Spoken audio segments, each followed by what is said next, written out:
मुझे इस बात का संज्ञान नहीं है क्योंकि मैं इस क्षेत्र में हूँ और अगर पहले भी मिली है कई बार और अभी भी मिल रही है तो इसमें कोई रोक टोक तो है नहीं, कोई भी किसी से भी मिल सकता है।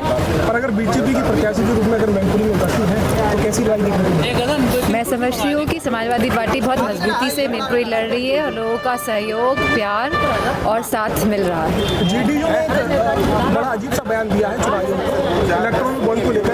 उन्होंने कहा है कि कोई एक व्यक्ति आया था और मेरे कार्यालय में एक लिफाफा दे गया था और जब हमने उस लिफाफे को खोला तो 10 करोड़ का बॉन्ड निकला। ये तो जेडीयू का मामला है और जैसे कि जो भी इलेक्ट्रल बॉन्ड को लेके सच्चाई सामने आनी चाहिए कि जो भाजपा सरकार है, जो भी पार्टी से जिन्होंने चंदा लिया है इलेक्ट्रल बॉन्ड का सिस्टम लेके कौन आया था, सबसे पहले सवाल तो इस बात का उठता है।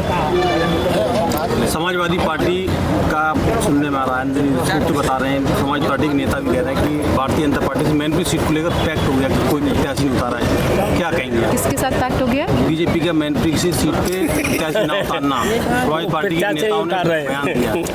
मैं क्या बोलूँ इसमें, तो मतलब क्या अंदर ऐसी बात कैसे हो? मैनपुरी सदर विधायक कैबिनेट मंत्री जयवीर सिंह ने एक अपने इंटरव्यू में कहा भी है कि इस जीतेगी तो समाजवादी पार्टी।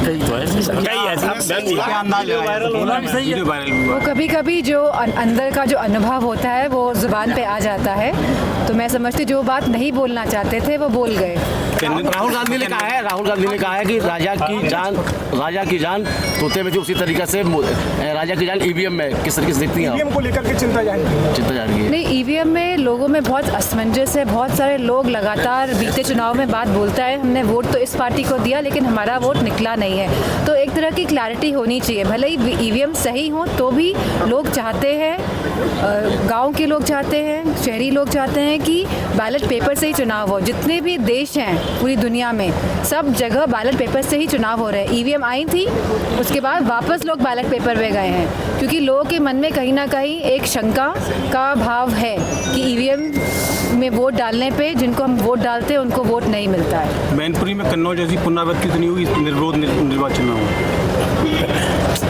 आप फिर वही सवाल कर रहे हैं। जी बस जी समय ले रहे हैं कुछ विरोधी पार्टियां, तो कोई ज़रूर इसमें उनके मन में किसी तरह की शंका होगी, इस वजह से इतना समय लिया जा रहा है। इलेक्ट्रो बोर्ड को लेकर सीबीआई ने सुप्रीम कोर्ट ने फटकार लगाई। सही डाटा नहीं दिया, सही आंकड़ा नहीं दिया। सीबीआई ने क्या? एसबीआई को फटकार लगाई है सुप्रीम कोर्ट ने। मैं चाहती हूँ कि सुप्रीम कोर्ट का अगर इसी तरह का इंटरफेरेंस रहेगा तो बहुत सारी चीज़ें जो हैं वो लाइन पे आएंगी। जो अभी सब अव्यवस्था दिख रही है हर एक स्टेप में, मैं समझती हूँ कि सुप्रीम कोर्ट जिस तरह का मेयर वाला चुनाव भी हुआ था पंजाब का, अगर सुप्रीम कोर्ट इंटरफेयर नहीं करता तो हमारे जानने वाले बीजेपी के बहुत सारे सांसद हैं, उन्होंने कहा था जीते तो हम ही हैं मेयर का चुनाव। तो इस तरह से गलत तरीके से चुनाव जीतना सही बात नहीं है एक लोकतंत्र के लिए।